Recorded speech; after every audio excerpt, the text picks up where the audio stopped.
3절 하겠습니다. 시험하는 자가. 그래서 시험하는 자가 예수께 나왔어요. 근데 이 시험하는 자, 이제 처음에 마귀에게 시험을 받으러 가셨는데 그 마귀가 시험하는 자예요. 그리고 마귀는 시험하는 자. 근데 그 시험이 얼토당토 않는 시험이 아니라 우리 속에 있는 것들을 물어보는 시험하는 자예요. 자, 보세요.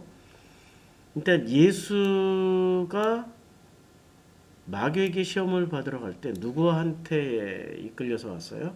성령에게. 근데 예수와 성령의 관계를 우리가 이해를 잘해야 됩니다.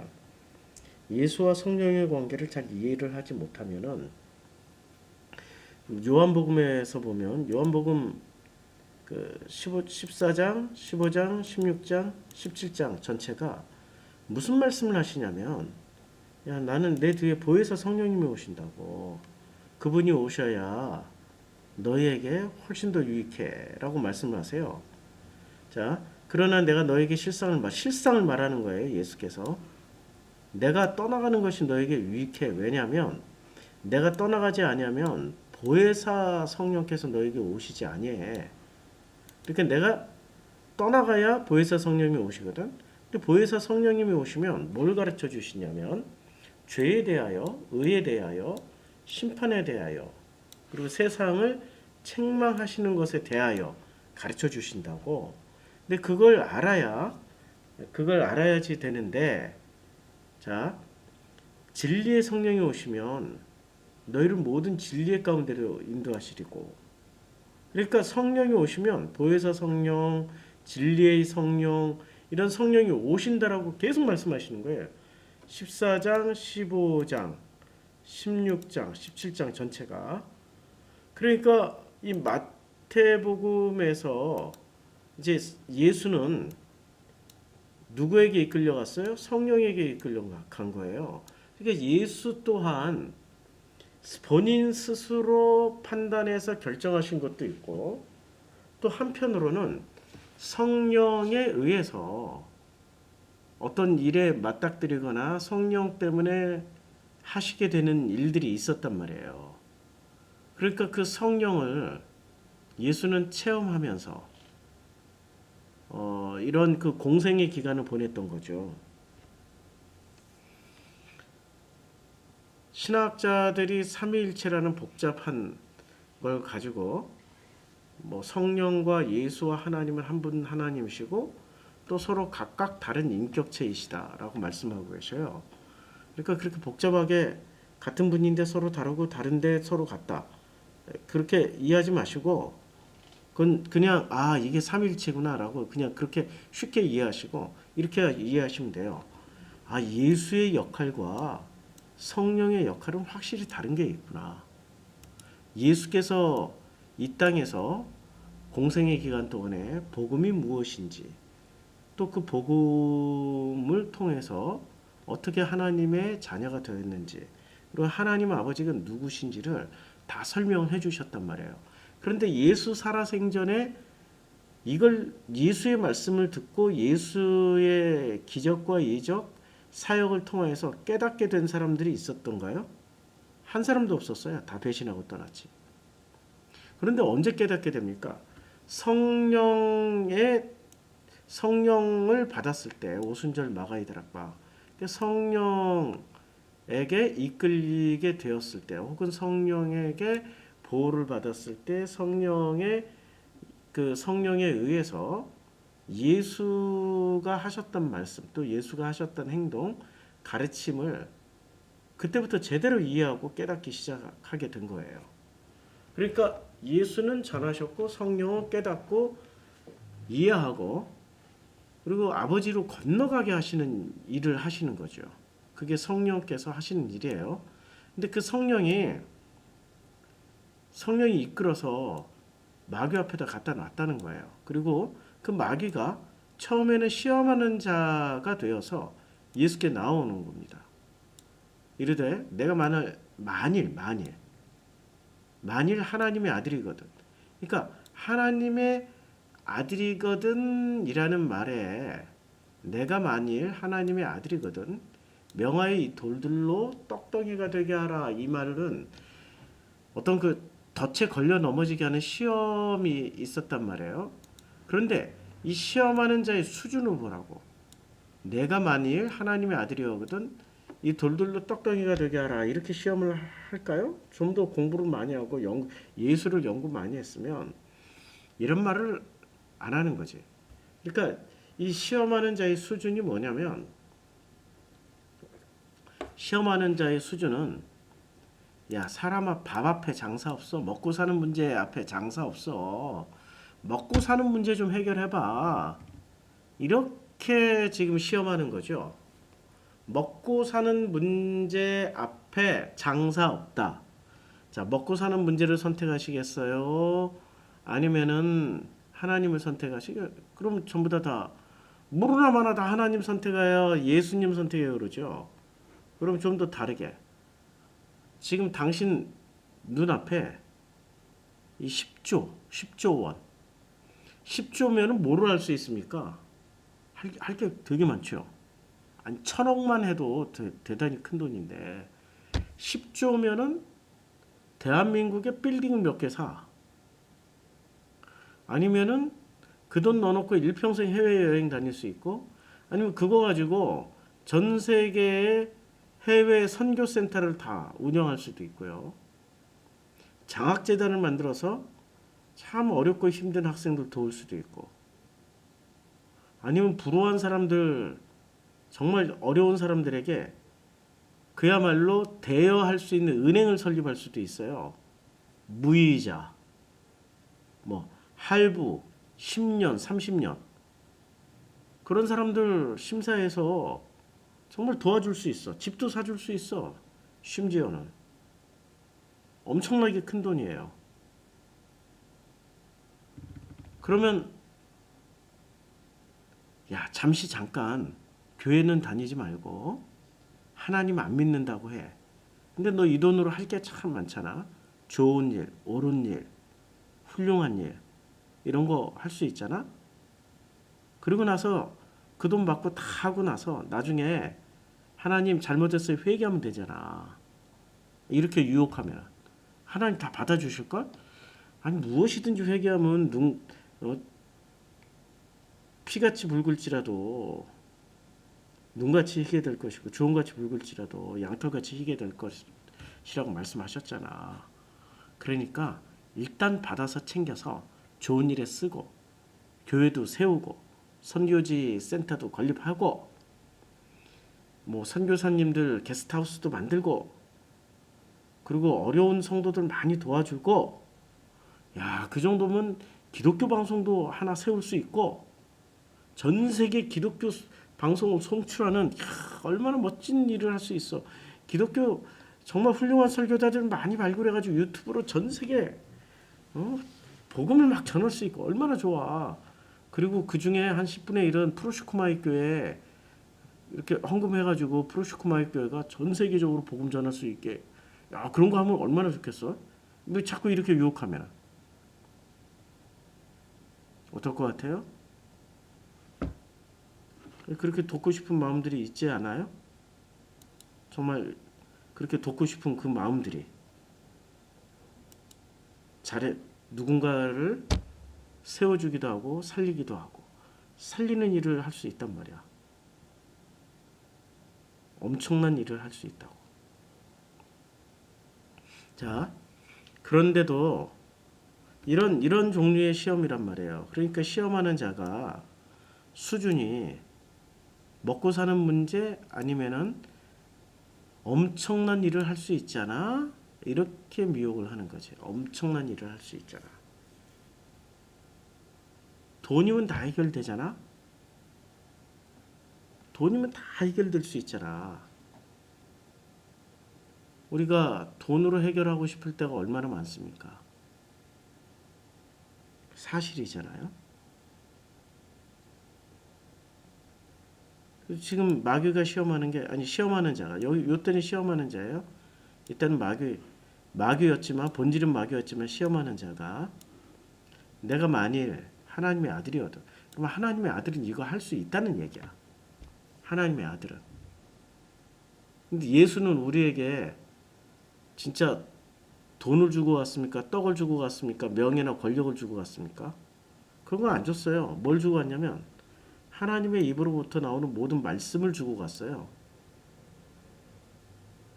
그러니까 하나님의 아들은 뭐든지 할 수 있는데 뭐든지 할 수 있음에도 불구하고 하나님의 아들은 하나님의 입으로부터 나오는 말씀을 주는 사람이 하나님의 아들이라는 거지. 지금 예수의 말씀은. 이게 4장 3절과 4장 4절의 내용입니다. 우리는 어떤 사람이 되길 원해요? 정말 엄청난 재물을 10조, 하긴 요새 10조 별로다. 미국의 베조프, 아마존의 그 베조프 같은 사람은 자기 재산만 500조인가? 그냥 자기 개인 자산만 500조야. 회사 전체 총액하면 그보다 훨씬 많아. 개인 현금만 자기가 들고 있는 현금만 500조야. 야, 500조 가지면 뭐를 못할까? 빌 게이츠는 한 300조 가지고 있나? 200조 가지고 있나? 뭐를 못하겠어요? 전 세계 밥 굶는 애들 다 밥 먹일 수도 있고, 대한민국에 정말 가난하게 혼자 애를 키우고 있는 그런 엄마들에게 집을 한 채씩 다 사주고, 일평생 한 달에 200만 원씩이라도 최저 생계비 다 지원해 줄 수도 있잖아요. 얼마나 많아? 500조면은 우리나라 1년 예산이 500조, 국가 예산이 500조인데, 야, 정말 엄청난 일을 할 수 있단 말이에요. 그런데 그런 걸 할 수 있는 게 하나님의 아들이라고. 내가 만일 하나님의 아들이거든 이 돌들로 떡덩이가 되게 하라. 할 수 있다고, 하나님의 아들은. 근데 진짜 하나님의 아들은 돌을 떡덩이가 되게 해주는 사람이 아니라 하나님의 입으로부터 나오는 모든 말씀을 먹여주는 사람이 하나님의 아들이라고요.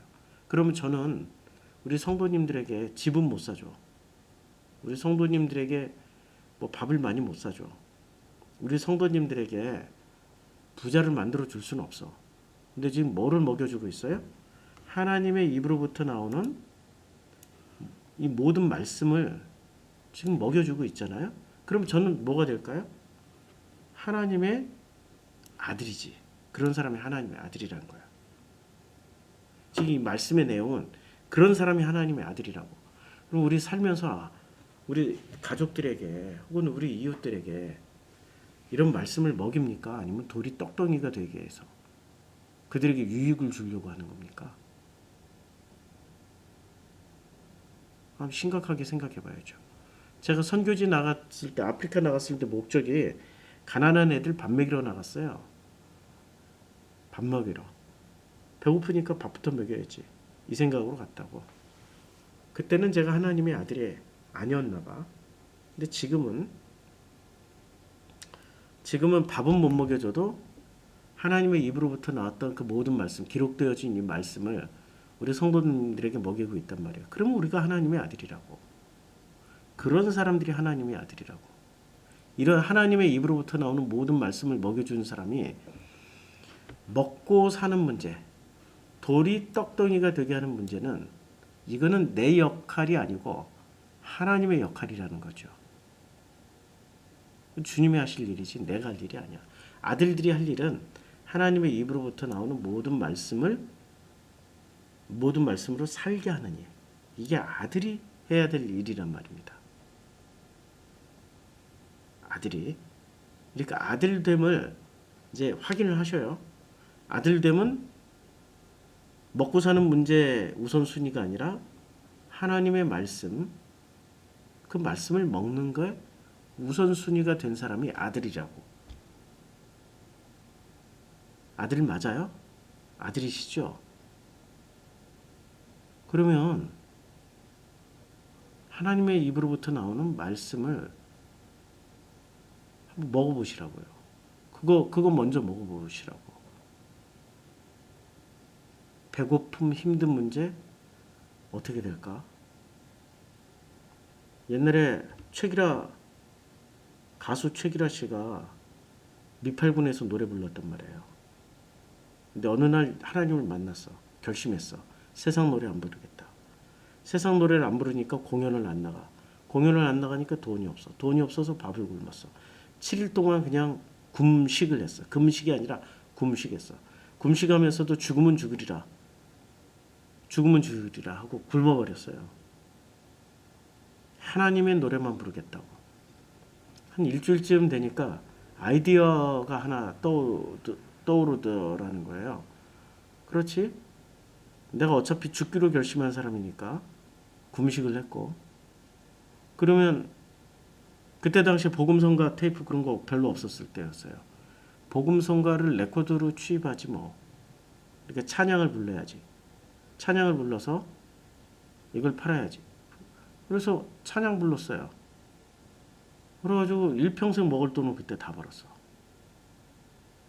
사람이 떡으로만 살 것이 아니고 하나님의 입으로부터 나오는 모든 말씀으로 산다. 우리 주변에 흔하게 이게 들리는 간증이란 말이에요. 오늘 그 중국의 나 목사님 만나가지고 간증을 들었어요. 중국에서 교회를 개척했어요. 2년 만에 지금 뭐 한 100여 명 성도가 됐대요. 중국 사람들이 헌금을 그렇게 안 한대. 헌금을 그렇게 안 한대. 그리고 대부분 다 안 믿는 사람들이니까 교회 오면은 ABCD부터 가르쳐야 되는 거죠. 그래서 그분은 교회 출석하는 조건이 헌금 4가지 헌금 11조부터 감사 뭐 4가지 헌금 해야 되고, 그 다음에 그 성경을 꼭 1년에 한 번씩 일독을 해야 되고, 뭐 이런 좀 조건이 까다로워. 교회 출석할 때 그런 거 안 하면은 교회 떠나라고 그렇게 하시는 모양이야. 근데 젊은 그 이제 임신을 하지 못하는 그 결혼하신 분이 어떻게 하면 애를 가질 수 있냐고 교회 출석한 거예요. 한 6개월 동안 헌금도 하고 다 하면서 성경도 읽으면서. 목적은 그거야. 애를 가지고 싶은 거야. 근데 남편이 불교 신자래. 그래서 그 목사님이 그랬대. 아니 자기가 뭐 기도한다고 애가 생기는 것도 아니고 왜 자꾸 도망가려고 기도 안 해주려고. 아니 남편이 불교 신자인데 하나님 주신들 그 애가 태어나서 성장 환경이 하나님의 성장 환경이 아니고 결국에는 불교 신자인 아버지를 따라서 그렇게 하나님의 은혜로 태어났는데 그리로 가면 어떻게 하겠냐. 남편을 설득해봐라. 그러면 기도해주겠다. 근데 보름 후에 남편을 설득해서 데리고 왔더라는 거야. 교회 출석하겠다고. 그래서 뭐 걱정이 되잖아. 그래서 이 목사님이 또 이게 자기가 뭐 임신시킬 수 있는 것도 아니고 기도한다고 자기도 그런 체험해 본 적도 없고 그래서 또 피해 가려고 그런 얘기를 했대요. 아니 내가 기도는 해주겠는데 애가 태어나면 둘 다 교회 안 나오면 어떻게 되겠냐고. 애가 태어나면 교회 나온다는 보장을 하라고. 그랬더니 그 남편이 그 다음 주에 와서 이렇게 탁 종이 한 장을 내밀더래. 교회 출석하겠습니다. 뭐 이렇게 각서를 썼대. 어쩔 수 없이 기도를 해줘야 되는 상황이래요. 이렇게 기도를 해줬대. 근데 그 다음 주에 아니 또 한 달 후에 임신했다고 막 기뻐하는 거야. 근데 임신했는데 그 순간부터 시어머니가 문제를 일으킨 거예요. 이 착상에 대해서 안정을 유지하려면은 임신한 상태에서 2달, 석 달 동안은 안정을 유지해야 된다고 어디 밖에도 못 나가게 하는 거야. 심지어는 교회도 못 나가게 하는 거야. 그 남편도 교회 안 나와버려. 이런 상황이 발생한 거야. 그래서 임신은 했어요. 그리고 그 교인들이 야 하나님 정말 살아계시는구나. 그렇게도 안 되던 임신이 됐구나. 뭐 이런 일이 벌어진 거예요. 또 교회를 안 나와. 그리고 한 6개월쯤 지나고 나니까 소식이 들리더라는 거예요. 유산이 됐다고. 그러니까 주시는 이도 하나님이시고 약속한 걸 안 지키니까 거두시는 이도 하나님이시다.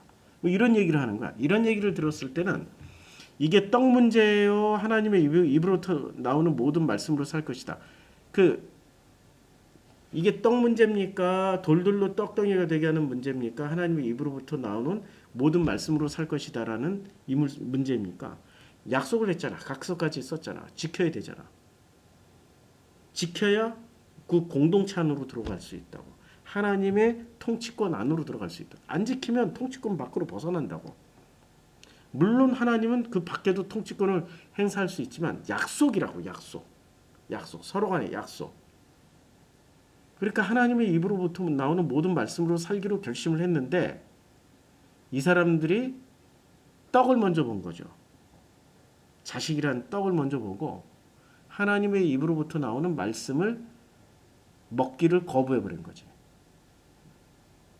그러니까 이런 건 우리 일상생활에 굉장히 많이 벌어지고 있다고요. 이런 사건, 사고들은. 근데 그걸 우리는 어떻게 해석하느냐에 따라 그 사람의 신앙의 수준이 결정되는 겁니다. 그래서 우리는 매일매일 벌어지는 한 끼니 먹으면 오늘 점심 먹었다고 저녁 건너뛸 수 있는 건 아니란 말이에요. 끼니를 해결하면 그 다음 끼니가 또 다가오고 그 다음 끼니가 또 다가온다. 일평생 우리 죽기 직전까지 먹는 문제, 밥 문제, 그리고 먹고 사는 문제가 일평생 우리 앞에 펼쳐져 있단 말이에요. 한 끼니 해결했다고 끝나는 게 아니라 그 다음 끼니가 또 기다리고 있고 그 다음 10년 후 20년 후의 끼니가 계속 우리들 앞에서 근심 걱정하면서 서 있으니까 그걸 선택하겠어요? 아니면 하나님의 입으로부터 나오는 모든 말씀을 선택하시겠습니까?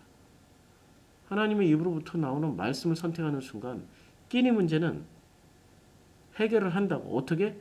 아니 굶는 것도 해결하는 거잖아. 안 주시나 보다 하고 굶어버리면 되는 거고. 주셨구나. 그럼 또 주셨구나 하고 생각하고 먹으면 되는 거고.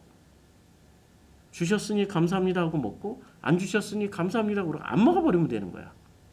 하나님 뜻이 있겠지. 이러면 된다고. 아프리카에 제가 선교 사러 갔을 때 저에게 집을 제공해줬던 형제가 있었어요. 한 5형제가 모여서 살아. 거기는 사돈의 8촌까지 다 모여서 살더라고. 근데 그들이 지금 사업을 해요. 도로 포장하는. 라이센스도 있고.